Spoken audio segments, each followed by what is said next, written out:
Hi, my name is Dr. Devaruti Kaldar, and in this session I'm going to discuss about the last part of law of arrest, that is rights of the arrested person. This discussion would be carried on in two parts. So this is the first part.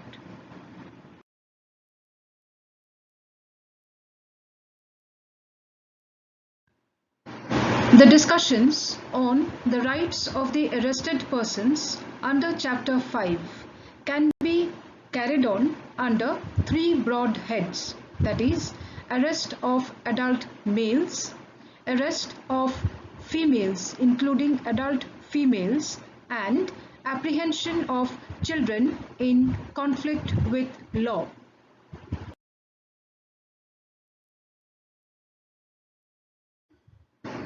We already know that arrests of a particular person can be made either arrest with warrant or arrest without warrant. In the case of Union of India versus Padam Narayan, this is 2008 case, the rights of the arrested person was seen from a different line. So let us understand these negative rights before going into the discussion on the rights of the accused persons. So in this case, it was held that the accused cannot claim a right of notice and being heard before the arrest. That means once the arrest has been made, then the rights of the arrested persons actually start getting activated for the arrested person. Before that, the accused person cannot claim the right of notice and being heard. Second is that, which is very much connected with the first right, audi alterum partem, that is, hear the other side. And also the principle of natural justice to a certain extent would not be exercisable at the time of arrest. But does it mean that the power of arrest is actually unfettered for the police?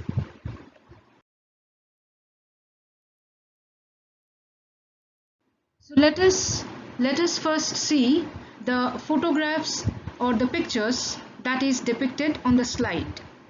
Both these pictures were actually taken during COVID-19 lockdown period. You can see in the first picture, the police is doing lathi charge on a particular person who have come out of his house, and he was being actually prevented from going somewhere by the police. The second one, in the second picture, you get to see a large gathering of people. This happened in Mumbai, Maharashtra. And this was specifically during the lockdown period where this migrant laborer came out, made an association, assembled in a particular place to actually know their rights, their future, etc. Do remember that during this time, the laws related to lockdown was already in place, and also section 144 was also there. That means curfew was also there. The police could have arrested them, the police may have arrested some of them, but can the police actually arrest such kinds of persons? If the police arrests such kinds of persons or any person who have committed cognizable offense or a non-cognizable offense, what are the rights that the arrested person can have? Again, going back to the first picture also, can the police really do these kinds of physical harm on any person, including the arrested persons, if they are taken into custody? So the questions that we need to be concerned are, can the police use arbitrary power for prevention of criminal activities? Is the power to arrest unfettered? What is an illegal arrest? What can be remedy for illegal arrest? Should there be any judicial intervention to check arbitrary power of the police to arrest? We are going to discuss all these questions in the coming slides.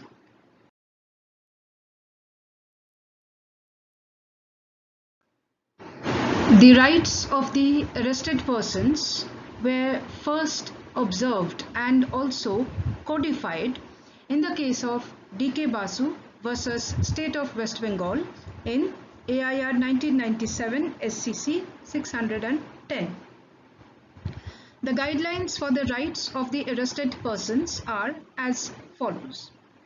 First guideline is the police personnel carrying out the arrest and handling the interrogation of the arrestee should bear accurate, visible and clear identification and name tags with their designations.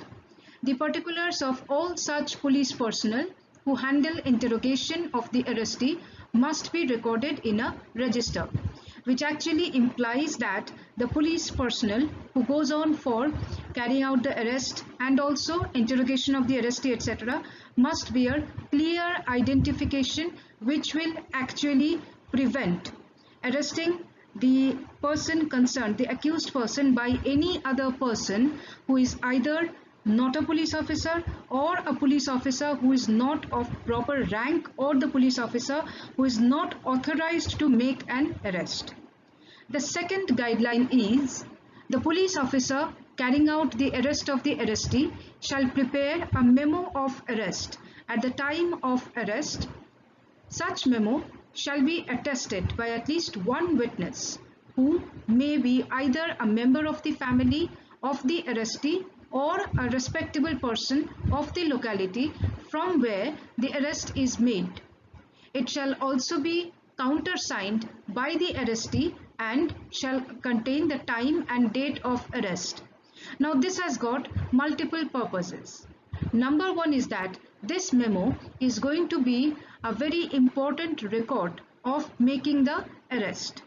Number two is that the arrest has been made in a lawful manner and the arrested person has been arrested on some grounds or on some charges that should be made to be known by to the witnesses, at least one witness who may either be a member of the family member and the other person, or any other witness could be from a respectable background of the same locality where the arrested person has been found or where the arrest was made.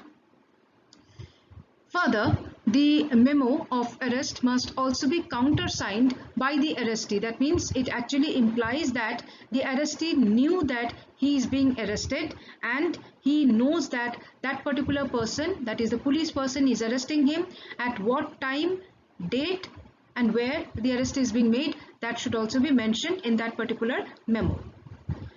Guideline 3 says a person who has been arrested or detained and is being held in custody in a police station or interrogation center or other lockup shall be entitled to have one friend or relative or other person known to him or having interest in his welfare being informed as soon as practicable that he has been arrested and is being detained at the particular place, unless the attesting witness of the memo of arrest is himself such a friend or a relative of the arrestee, which again very clearly means that until and unless the second guideline is fulfilled, that means there is some person to witness the arrest and also to attest the memo that yes, in front of me the arrest has been made, is not there. If that particular person is there, then that particular person can be considered as a very good witness for the arrest that has been made, or the person who should be informed about the arrest. Now if that particular person is not there or no other person could be found and the arrested person has been arrested in the absence of such witness, it is a mandatory duty of the police officials that any friend or relative or any person who has got some interest in the welfare, well-being of the arrested person must be informed as soon as possible about the time of arrest, the date of arrest, and from where the person was arrested. The fourth guideline very clearly mentions the time, place of arrest and the venue of custody of an arrestee must be notified by the police where the next friend or relative of the arrestee lives outside the district or town through the legal aid organization in the district and the police station of the area concerned telegraphically within a period of 8 to 12 hours after the arrest.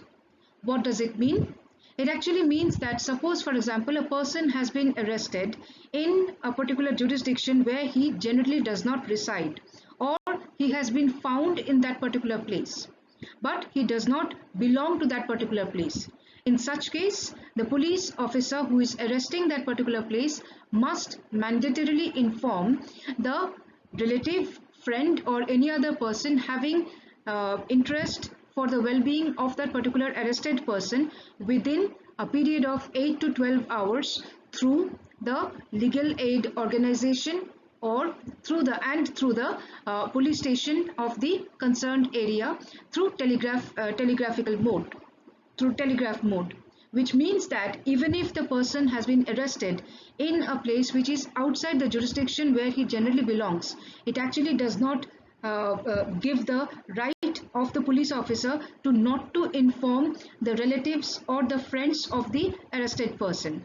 The friends or the relatives or any person who is having concern for that particular arrested person must be informed where the arrested person has been kept, which place he has been arrested, at what time he has been arrested, etc.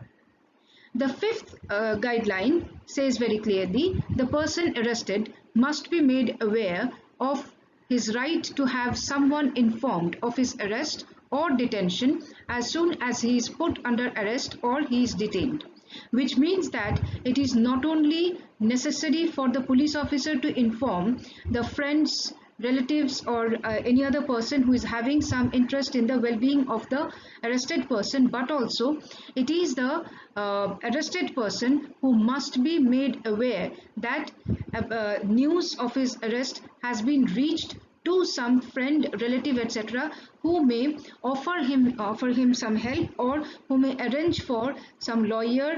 It may be either pro bono lawyer or any other defense counsel who may come for looking for his bail or for his assistance, etc.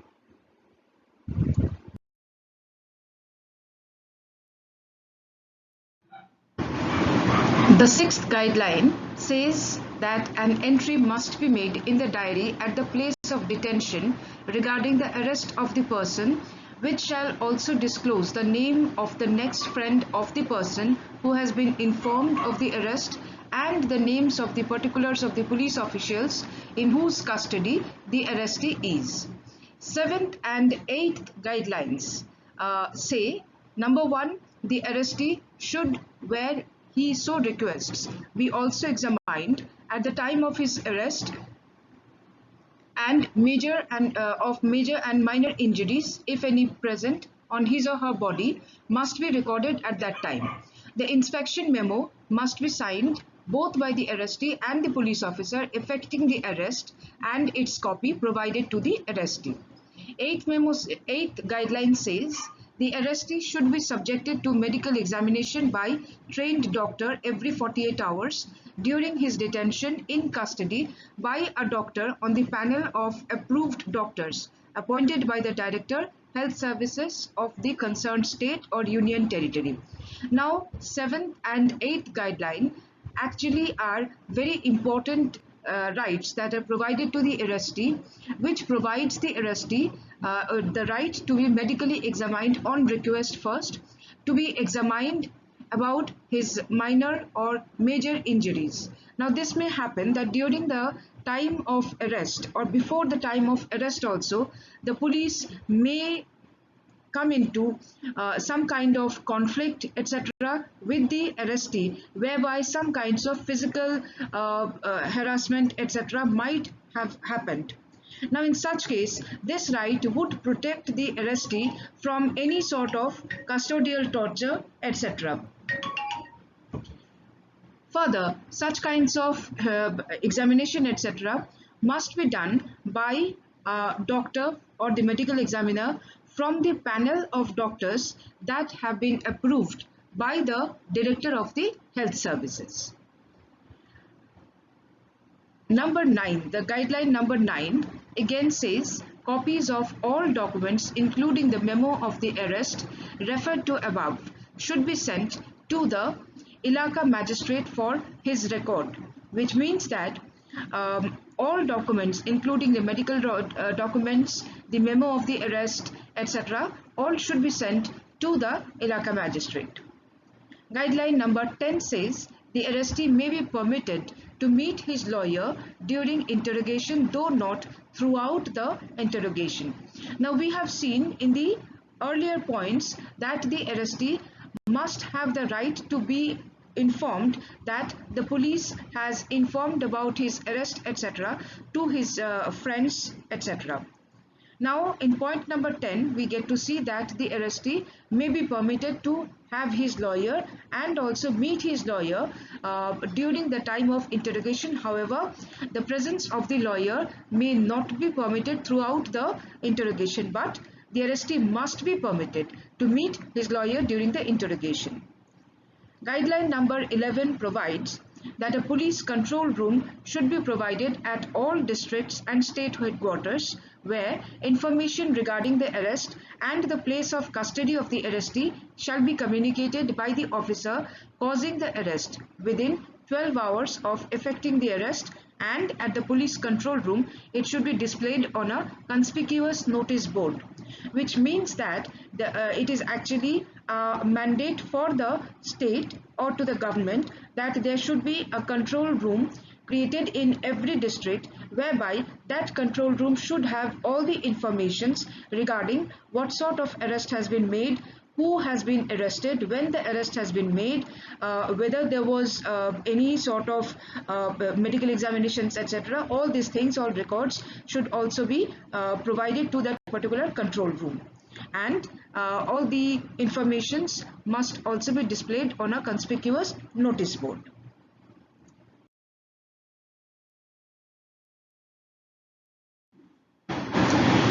Now, Criminal Procedure Code had also incorporated the guidelines provided in the D.K. Basu case.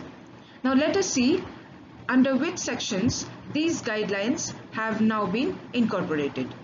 First is section 41B, which speaks about procedure of arrest and duties of the officer making arrest. It very clearly says every police officer while making an arrest shall bear an accurate, visible and clear identification of his name, which will facilitate easy identification of that particular police officer. The police officer should also prepare a memorandum of arrest which shall be attested by at least one witness who is a member of the family of the person arrested or a respectable member of the locality where the arrest is made. Further, that particular arrest memo must be countersigned by the persons arrested or person arrested and inform the person arrested, unless the memorandum is attested by a member of his family, that he has a right to have a relative or a friend named by him to be informed of his arrest.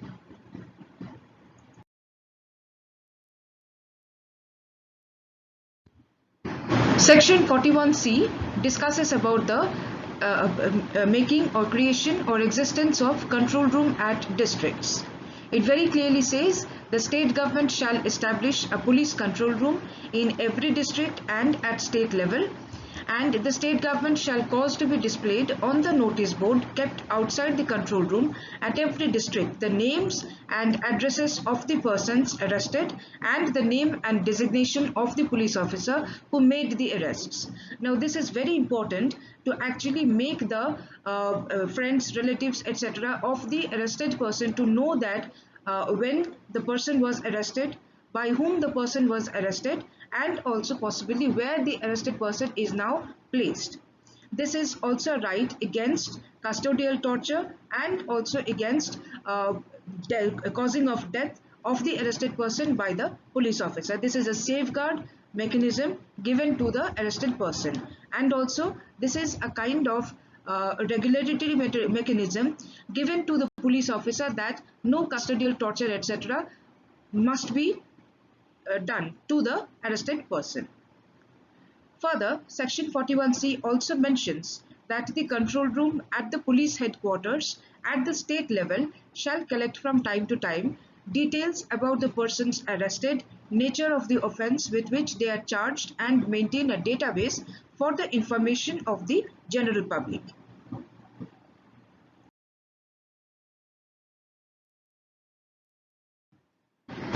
Section 41D speaks about the right of the arrested person to meet an advocate of his choice during interrogation.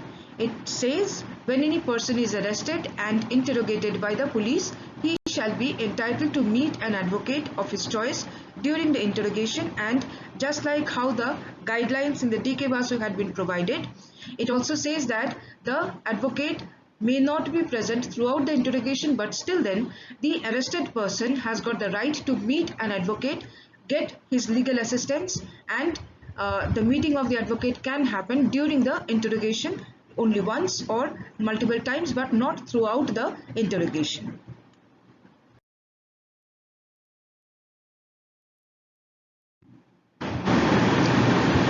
Further, pertaining to the rules of the DK Basu, and also as per the other protection mechanisms to the members of the armed forces from the arrest, Section 45 discusses about the protection of members of the armed forces from the arrest. Again, here you get to see two pictures here. One is of army personnel, and the other is about the using of a particular person as a human shield. Now this happened a couple of years back in Jammu and Kashmir, and this particular army person was not arrested as per the CRPC mechanism alone. Now what is the rule regarding this? That is described in section 45. It says, notwithstanding anything contained in sections 41 to 44, no member of the armed forces of the Union shall be arrested for anything done or purported to be done by him in the discharge of his official duties, except after obtaining the consent of the central government. It further says the state government may by notification direct that the provisions of subsection 1 shall apply to such class or category of the members of the force charged with maintenance of public order as may be specified therein, wherever they may be serving, and thereupon the provisions that subsection shall apply as it for the expression central government occurring therein, the expression state government were substituted, which means that section 41 to section 44 may not be directly applied to the members of the armed forces, but it should be in a narrower way, or it should be in a different way applied to the armed forces.